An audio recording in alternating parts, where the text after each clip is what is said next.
Among the countless stars shimmering in the darkness of space, many host their own planetary systems. Some worlds are scorched by the relentless heat of their stars, while others are locked in perpetual twilight and ice.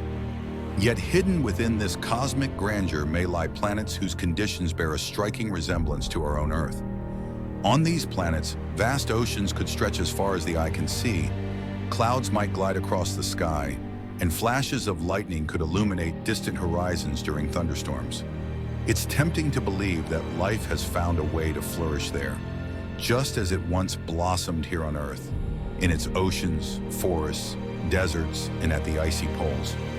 And yet, life itself remains one of the most astonishing, complex, and mysterious phenomena in the universe. Despite thousands of years of study, we still lack answers to many questions. The biggest being, does biological life exist anywhere beyond Earth? And if it does, where should we look for it? And how would we recognize it? In pursuit of answers, humanity has undertaken extensive investigations of planets circling distant stars, exoplanets that could potentially resemble our own world. Astronomers have already confirmed the existence of thousands of these enigmatic objects. Some orbit old, faint stars, while others circle young giants that emit overwhelming energy. Yet in evaluating each new world, scientists specifically look for signs of water, an essential suite of chemical elements, and moderate temperatures, the very conditions that make life possible as we know it on Earth. To gauge how Earth-like a particular exoplanet might be, researchers have developed a special measure known as the Earth Similarity Index, ESI. Let's explore what it is, how it's used, and how it relates to one of the most intriguing exoplanetary discoveries to date, Kepler 452b. The Earth Similarity Index, ESI, is among the simplest and most common tools for a quick assessment of how closely an exoplanet's basic characteristics match those of Earth. At its core, the ESI involves two key parameters, the first being surface gravity. It's calculated from a planet's mass and radius. If the gravity is significantly higher or lower than Earth's, organisms similar to those on our planet might face serious challenges in terms of body structure and metabolism. The second factor is temperature, which is derived approximately from the planet's distance to its star and the star's brightness, or luminosity. If the temperature is too low, water remains locked in ice. If it's too high, water can only exist in vapor form. Both extremes are unfavorable for Earth-like life. Combining these parameters yields a single score that reflects the degree of similarity to Earth. However, this metric has clear limitations. It does not account for other key characteristics, such as stellar activity and orbital nuances. Red dwarfs often unleash powerful flares that can strip away atmospheres and intensify radiation exposure, while massive stars, like Sirius or Vega, live too briefly for complex life to develop. Orange and yellow dwarfs, such as our Sun, are generally considered more promising hosts. If a planet orbits too close to its star, it can become tidally locked, leaving one side perpetually scorched while the other remains in darkness and cold. Conversely, if it lies too far away, it risks freezing beyond the habitable zone. Despite these drawbacks, the ESI is a convenient, quick filter because calculating it requires only basic information about a planet's mass, radius, and orbit. Earth naturally serves as the gold standard by which we judge conditions capable of supporting life. Kepler 452b was discovered by NASA's Kepler Space Telescope, launched in 2009 to detect planets around other stars via the transit method. The principle is simple. When a planet crosses the face of its star, it blocks a small portion of the star's light, causing a slight dip in brightness. By measuring these dips, astronomers can estimate the planet's orbit and approximate size. In 2015, NASA scientists announced the discovery of a planet designated Kepler 452b. Why did it spark such excitement? The star Kepler 452 is very similar to our Sun in spectral class, and Kepler 452b orbits within the habitable zone, far enough from the star that, if it has a suitable atmosphere, liquid water could exist on its surface. Additionally, its radius turned out to be only about 1.5 times larger than Earth's. All of this led researchers to speak of potentially Earth-like conditions. Kepler 452, the planet's host star, is located about 1,400 light-years away in the constellation Cygnus. Its spectral type is G2, practically the same as our Sun. However, astronomers estimate that Kepler 452 is about 1.5 billion years older. This makes the system particularly interesting. If the exoplanet has remained in a habitable zone for so long, life there could have had more time to arise and evolve, assuming other conditions were favorable. Kepler 452's mass and luminosity are only slightly higher than the Sun's, and its surface temperature is comparable to solar values. In terms of chemical makeup and evolutionary path, Kepler 452 follows a similar pattern, but is at a more advanced age. Scientists often refer to such stars as solar twins, pointing to their significance in the quest for life-bearing worlds. It's believed that Kepler 452b completes one orbit in around 385 Earth days, meaning a year there lasts about a month longer than ours. Calculations show its orbital radius is just a bit larger than Earth's, placing it slightly farther from its Sun-like star than we are from ours. Thanks to Kepler 452's slightly greater brightness, the planet may still receive roughly Earth-like levels of energy, maintaining a similar energy balance. Of course, there are many unknowns. We lack precise data on heat distribution, axial tilt, and possible moons. Even so, the mere fact that this planet's year is close to 385 days, coupled with its location in the habitable zone, sparks the imagination. We can't help but picture what it would be like if we were there, how much longer the seasons might last, and how different their cycle might be. Kepler 452b's radius is about 1.6 times larger than Earth's. On one hand, this leaves open the possibility of a solid surface rather than a purely gaseous envelope. On the other, such a larger radius may indicate that the planet is closer to a mini-Neptune or a super-Earth with a thick atmosphere and strong gravity. Determining its mass is difficult, but models suggest it could be 5 or 6 times Earth's mass if it's mostly iron and rock.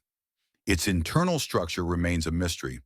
It could possess a hot iron core surrounded by a silicate mantle and crust, or perhaps it contains extensive layers of ice and water if it formed farther from its star. Its substantial size increases the likelihood of a dense atmosphere, yet we don't know if this atmosphere is breathable, toxic, scorching like Venus's, or something entirely different. As soon as scientists announced the discovery of Kepler 452b, media outlets splashed headlines about Earth's twin and New Earth 2.0. However, experts advise caution. While the orbit and star of Kepler 452b appear promising, countless factors ultimately decide whether a planet can be hospitable to life. A key question is the atmosphere. If a runaway greenhouse effect has developed, the planet may be superheated like Venus. Conversely, if the atmosphere is too thin, stellar radiation could overwhelm its surface, or the water could simply evaporate into space. A planet's magnetic field, crust composition, and tectonic processes are also critical, but currently unknown. Even so, the fact that it lies in a habitable zone around a Sun-like star gives hope for favorable conditions. Since the Kepler mission, other space observatories and ground-based telescopes have added Kepler 452b to their watch list.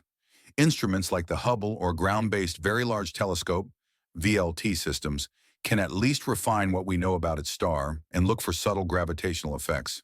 However, a full spectroscopic study of the exoplanet's atmosphere is still extremely difficult. Kepler 452b is simply too distant, and its star not bright enough for current technology to analyze in detail. Still, the future holds promise. Next-generation telescopes, such as the James Webb Space Telescope, and planned giant Earth-based observatories boasting mirrors over 30 meters in diameter with advanced coronagraphs may eventually reach the precision needed to probe certain atmospheric traits of Kepler 452b. Detecting water, oxygen, or methane in its spectral data would be an exciting hint of biological activity. This work is daunting, but technological breakthroughs over the past decade inspire optimism. If Kepler 452b has indeed sustained a stable climate for hundreds of millions or even billions of years, evolutionary processes akin to those on Earth might have had more time to unfold. Since its star is older than the Sun, this world could have had a longer window to develop, or conversely, to run out of resources. Hypotheses abound, but none can replace the certainty that direct observations might bring. Then again, life on this planet, if it exists, might be drastically different from our own biosphere. There is no guarantee of photosynthesizing plants or carbon-based chemistry. Life could have found an entirely different path. Nonetheless, such possibilities fuel advancements in astrobiology, inspiring improvements in our search techniques for habitable worlds, and guiding us to learn how common Earth-like conditions might be throughout the cosmos. The idea of sending an expedition to Kepler 452b is mesmerizing, but at 1,400 light-years away, it lies beyond the reach of any technology we currently possess or might have in the near future. Even traveling close to the speed of light, the journey would take well over 1,000 years. Science fiction, however, loves to explore concepts of generation ships or revolutionary travel methods, keeping the dream alive. For humanity, the very existence of such a nearly Earth-like planet at that distance highlights the vastness of the universe. If these worlds are real, then perhaps somewhere among them are beings who have passed their own prehistoric era, discovered science, and built telescopes to look for fellow, intelligent life. This thought inspires us to push research further, never losing hope that we'll someday gather more direct evidence of life around the corner. Essentially, Kepler 452b is but one among thousands of exoplanets, yet it vividly illustrates a compelling idea. There are worlds out there that might be very much like ours. Each system, however, has its own story, and each planet its unique conditions. Observations of this distant super-Earth reveal how relatively small differences in radius and mass can profoundly alter a planet's fate. Perhaps it's home to temperate climates, or perhaps it's scorched by unbearable heat or beset by endless storms. Still, Kepler 452b's discovery bolsters our view that Earth is not a singular exception, but rather one of many celestial bodies capable of sustaining life. Direct data on its atmospheric composition, surface temperatures, or magnetic field remain a matter for the future. Yet even now, this planet expands our horizons, sets the stage for new missions, and drives scientists to search more intently for second Earths. One day we might find not just one, but dozens of potentially habitable planets, each with its own remarkable tale of how life can flourish among the stars. Throughout its long history, our Earth has proven time and again that the cosmos can be home to worlds drastically different from what we know. Beyond the familiar boundaries of the solar system lie the so-called exoplanets, celestial bodies orbiting stars other than our Sun, often at inconceivable distances. Merely half a century ago, the very existence of these distant planets was mostly theoretical. Now, thanks to modern technology, astronomers discover hundreds of new ones each year. Many of these newly found worlds are hot Jupiters, orbiting so close to their stars that they reach searing temperatures. Others may be cold, icy orbs drifting in the darkness of their outer systems, forever locked in frigid isolation. Then we have the truly exotic cases with extreme temperature swings, toxic atmospheres, or even surfaces made of unusual materials. Today we will focus on one of the most remarkable examples from this cosmic abundance, a planet known as 55 Cancri e, located in the star system 55 Cancri. This so-called diamond planet in super-Earth stands out for its intense conditions and for fueling bold hypotheses about the interplay of fiery geology and high-temperature chemistry. It is difficult to find a more striking illustration of how far a planet's environment may deviate from the familiar Earth-like image. Although 55 Cancri e orbits so close to its star that its surface might literally be melting, hints of volcanic or magmatic activity combine with the possibility of a carbon-rich interior to spark constant scientific intrigue. In this discussion, we will shed light on the captivating world of 55 Cancri e, part of the famed 55 Cancri system, and see just how bizarre planetary conditions can become once we move beyond the bounds of the solar system. More than half a century ago, star 55 Cancri, cataloged also as Roan Cancri, had already been relatively well studied, being only about 41 light-years away, which is close by cosmic standards. Yet the presence of planets orbiting this star wasn't conclusively proven until the 1990s, when astronomers systematically searched for exoplanets using Doppler spectroscopy, detecting minuscule variations in a star's radial velocity caused by the gravitational pull of orbiting planets. The first planets in the 55 Cancri system were identified in the late 1990s. Not long afterward, researchers realized that the system might contain at least 4 or 5 significant objects. Ultimately, around 2004, evidence pointed to the existence of the super-Earth designated 55 Cancri E, and that discovery became one of the key findings that demonstrated just how unusual short-period planets close to their stars could be. This object quickly rose to fame when some astronomers proposed the possibility of a diamond-rich interior. The interest only grew as subsequent refinements were made to its orbital parameters and physical properties. Scientists observed the planet's transits, which helped refine estimates of its radius and mass. Each new measurement spurred fresh speculations about its internal structure. Combined with the fact that 55 Cancri is relatively easy to view from Earth, in the northern constellation of Cancer, these discoveries turned 55 Cancri E into a prime target for exoplanetary study campaigns. By current estimates, 55 Cancri E is classified as a super-Earth. Its radius is roughly twice that of Earth, around 1.9 to 2.0 Earth radii, while its mass appears to be about 7 to 8 times Earth's. Such values yield a considerable overall density and led to the hypothesis that the planet might be extremely rich in carbon, potentially containing so much carbon that it could harbor enormous quantities of diamond in its depths. This striking idea captured public and scientific attention alike, since previously the concept of a diamond-laden planet seemed the stuff of science fiction. The story gained further momentum when calculations suggested that if the planet's mass is about 8 times Earth's, while its radius is only about twice Earth's, its density far exceeds Earth's, but remains somewhat below that of pure iron or other heavier elements. By comparison, our Earth's radius is about 6,370 kilometers, whereas 55 Cancri E's could be approximately 12,000 kilometers. Meanwhile, having 7 to 8 times Earth's mass would result in a gravitational force likely 2 or 3 times stronger than Earth's. A human visitor, if one could exist there at all, would thus experience crushing gravity. Yet even that would be overshadowed by the unimaginable heat that scorches the planet's surface. Scientists propose that 55 Cancri E orbits extremely close to its star, which itself is a bit smaller and cooler than our Sun, but still emits enough radiation to fry any nearby object.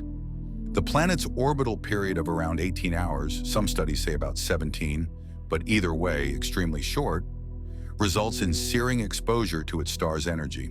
As a result, surface temperatures are thought to soar to between 2,700 and 3,000 Kelvin, above 2,400 degrees Celsius.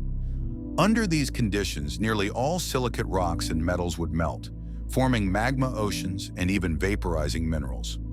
Some astronomers propose that carbon might form extensive diamond regions in the planet's mantle, although this remains very speculative.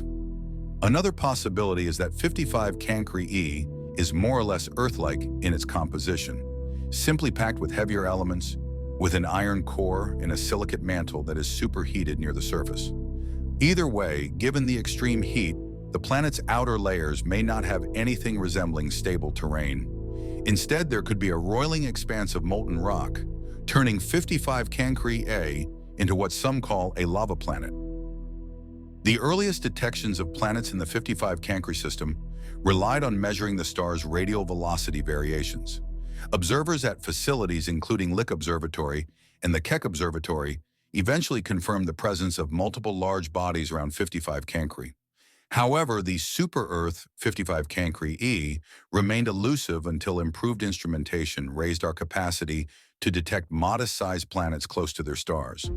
When the planet was identified around 2004, it drew attention as one of the tightest orbiting super-Earths known at that time. Observations with the Spitzer Space Telescope in the infrared allowed scientists to witness the planet's transit and refine its radius.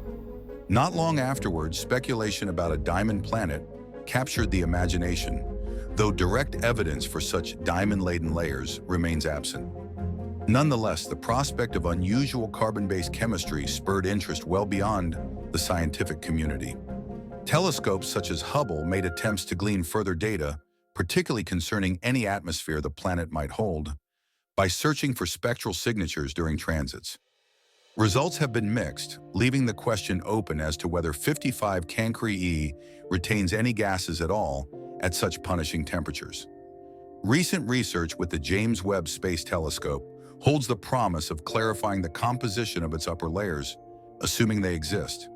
Talking about surface features on 55 Cancri e must be done carefully, given the inferno on its day side that can exceed 2,000 degrees Celsius. Most materials would liquefy at such temperatures, creating magma seas, heavy element vapors, and clouds of silicate dust swirling in the heat. Some astronomers suggest that one side of the planet faces the star more or less consistently, typical of tidal locking, but radial velocity data and other measurements imply that 55 Cancri e might instead occupy a more intricate spin-orbit resonance, perhaps rotating in a way that regularly exposes different regions to the star's intense energy. As a result, planetary days or nights might spawn cataclysmic volcanic events whenever lava breaks through and vents are created. The daytime hemisphere, inundated with stellar radiation, could generate mineral evaporation, while the cooler hemisphere re-solidifies these vapors or channels them underground. Some models even discuss the possibility of stone rain, in which silicate droplets condense out of superheated clouds. Though these concepts might seem far-fetched, certain theoretical studies suggest that, at extreme temperatures and pressures, planetary surfaces can behave in ways wholly alien to the volcanism we see on Earth. A crucial debate involves whether or not 55 Cancri e has an atmosphere. Logically, with a surface that hot, one would expect any lightweight gas envelope to have been stripped away by the star's radiation. Yet the planet's estimated mass, on the order of 8 Earth masses, indicates a gravity that may retain heavier elements. Some scientists propose that 55 Cancri e might have an atmosphere composed of silicate vapors, metal oxides, or other heavy species, rather than the hydrogen-helium envelopes typical of gas giants. The star 55 Cancri bombards this world with potent stellar winds, so any original atmosphere likely evaporated eons ago. Meanwhile, if the planet has an internal mechanism that outgasses minerals or volatiles, that might partially replenish or cycle certain gases. Additionally, the possibility of heat redistribution from day to night side, if the planet's interior is geologically active, has led to a variety of climate or weather models, each pointing to a truly infernal system of heat transfer. In essence, conditions on 55 Cancri e would be so harsh and dynamic that they redefine our usual concepts of weather, leaving us to imagine a place of molten flows and ephemeral clouds of vaporized rock. The uniqueness of 55 Cancri e is owed to several factors. First, it orbits extremely close to its star, yet remains only about twice Earth's radius. That alone indicates a highly compressed, ultra-hot environment, unlike anything in our solar system. Second, its potentially carbon-rich composition stirs speculation that enormous diamond deposits might form under intense pressure, an idea that is scientifically plausible under certain circumstances, even if not firmly proven here.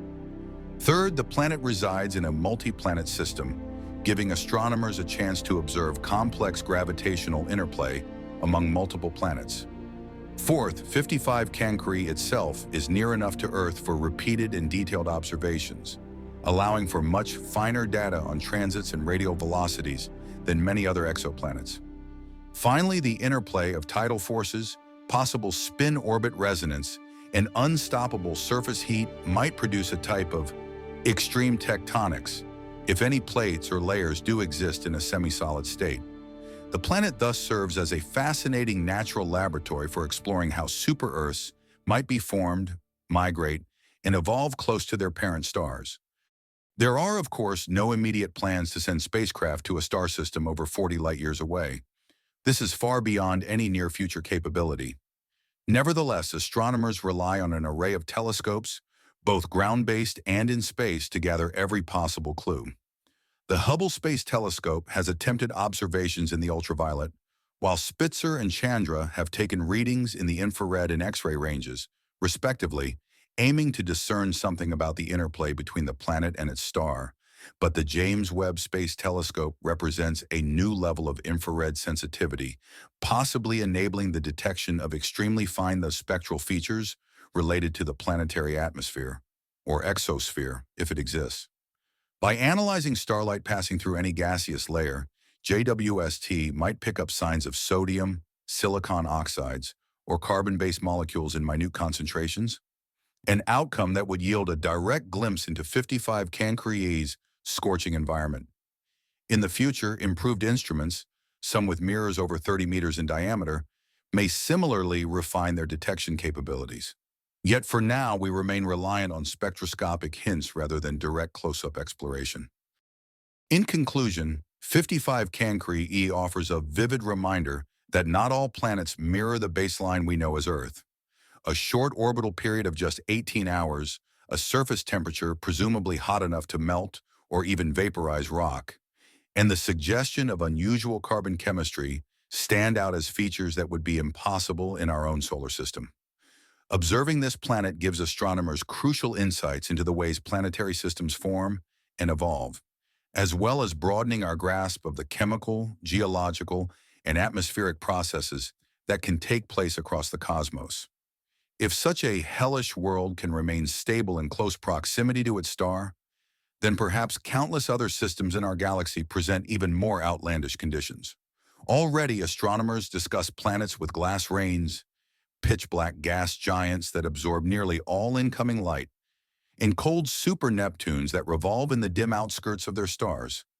Yet 55 Cancri still commands special attention.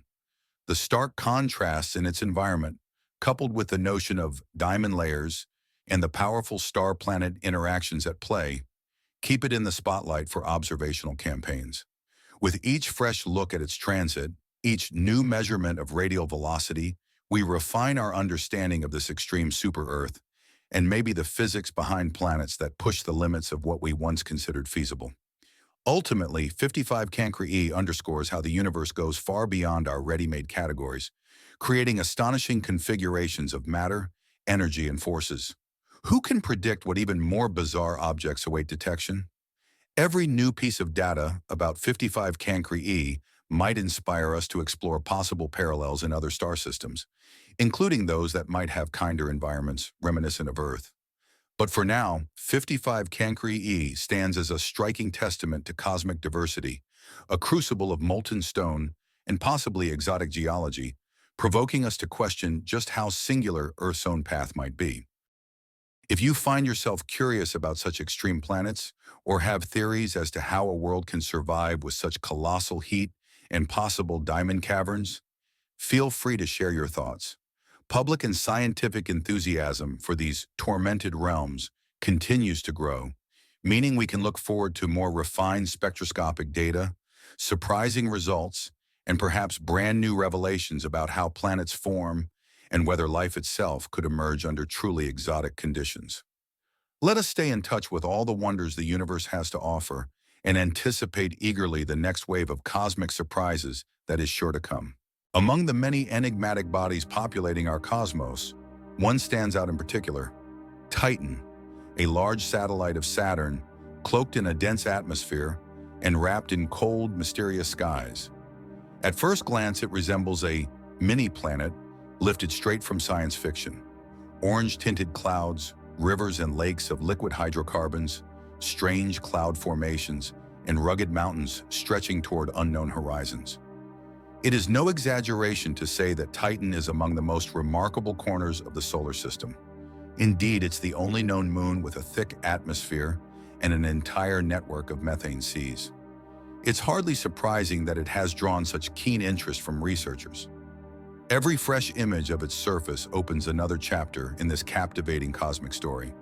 But what truly sets Titan apart? What forms of life, if any, might lurk beneath its faintly discernible clouds? And why does Titan play such a pivotal role in understanding the evolution of celestial bodies and possibly life beyond Earth? Let us journey through the fascinating history of Titan's investigation and explore its main features, ranging from geology to atmosphere, and from chilling vistas to hidden subsurface puzzles. Although Saturn itself was known to ancient astronomers, Titan was discovered in 1655 by the Dutch mathematician and physicist Christian Huygens. Through a telescope of his era, he observed Saturn and noticed a faint companion orbiting it, evidence that this was indeed a moon. For the 17th century, it was an epoch-making event, revealing yet another moon-like object beyond the Earth-Moon system. For many years, ground-based observations failed to show any clear details of Titan's surface, as it lay concealed beneath a thick, hazy shroud. By the mid-20th century, however, scientists began to suspect that the atmosphere was both dense and rich in nitrogen.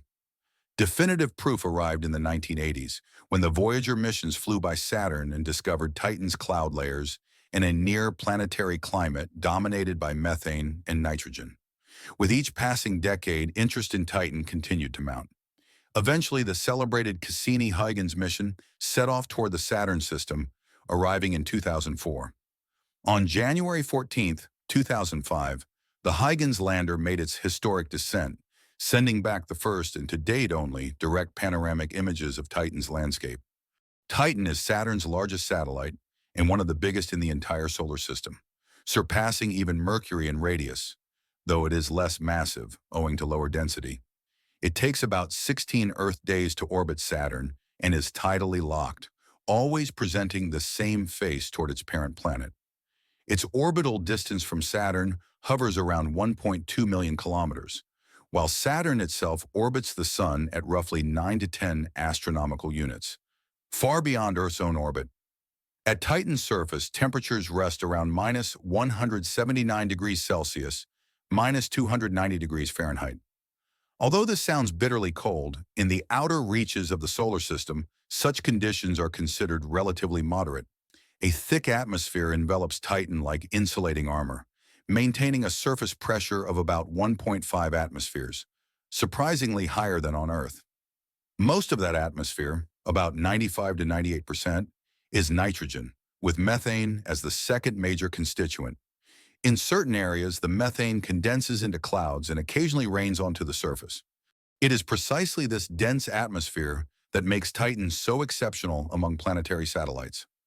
In contrast to the near vacuum that typifies other moons, Titan's gaseous envelope is thicker than Earth's and almost opaque to visible light.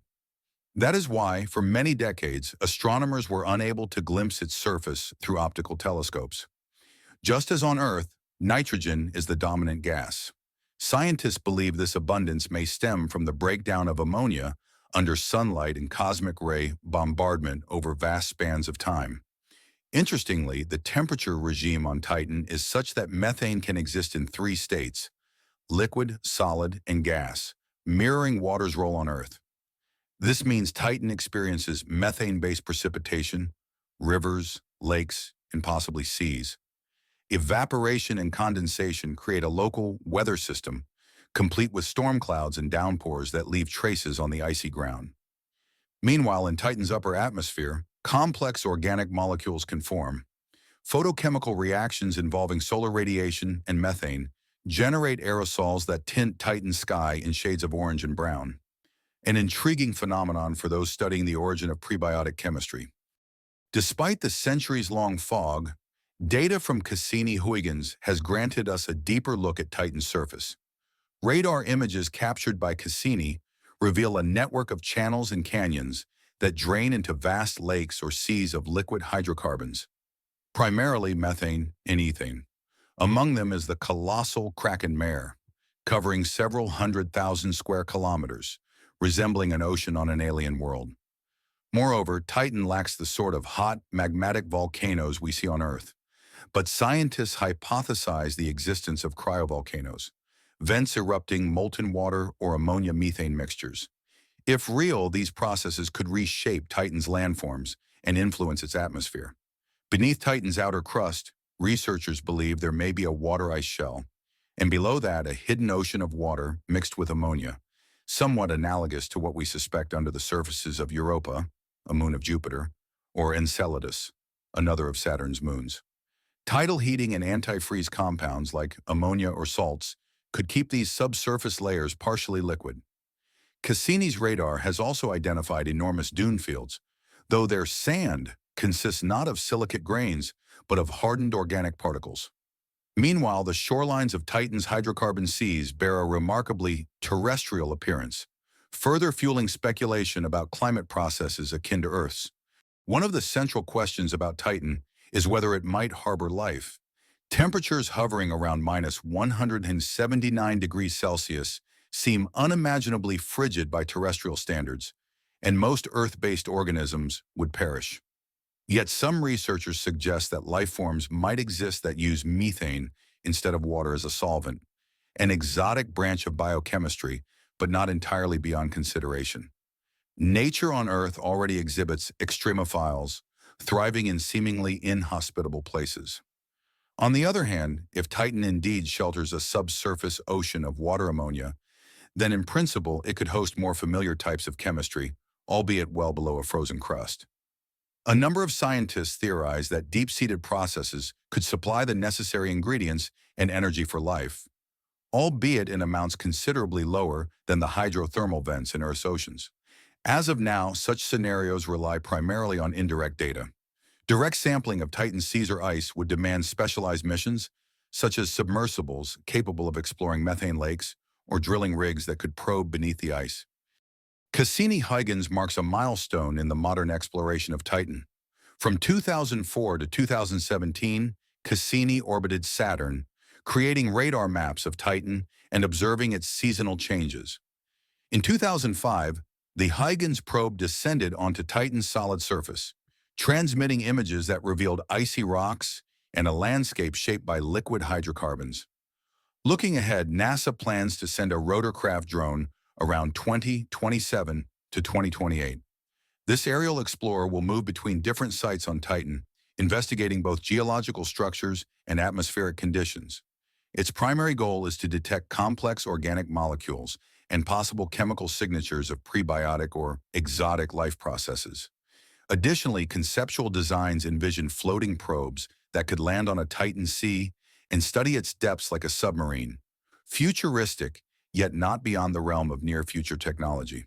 Some scientists also advocate deploying a long-term orbital platform to track Titan's climatic cycles, observe how hydrocarbon sea levels change, and scrutinize the moon's geophysics in far more detail. Thus, Titan is no mere satellite adrift in Saturn's orbit. It is a genuine mini-world with its own atmosphere, climate systems, rivers, and seas, composed of methane and ethane instead of water. Research into Titan offers a rare glimpse at how extraterrestrial weather patterns and geological processes may unfold under a markedly different chemical regime. Crucially, it raises the question of whether organisms based on entirely different elements might evolve in such harsh extremes. Comparisons between Titan and Earth show that, despite vast differences in temperature and composition, certain parallels emerge: weather cycles, precipitation, surface erosion, fluid circulation, except that on Titan, fluid equates to methane. By studying these echoes of Earth-like processes, we gain a deeper understanding of life itself and the critical roles of physics and chemistry in its genesis.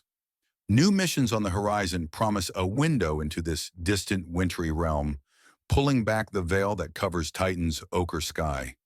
Each fresh discovery offers a chance to witness something genuinely unprecedented, from exotic organic reactions to hints that life can assume startling and unearthly forms.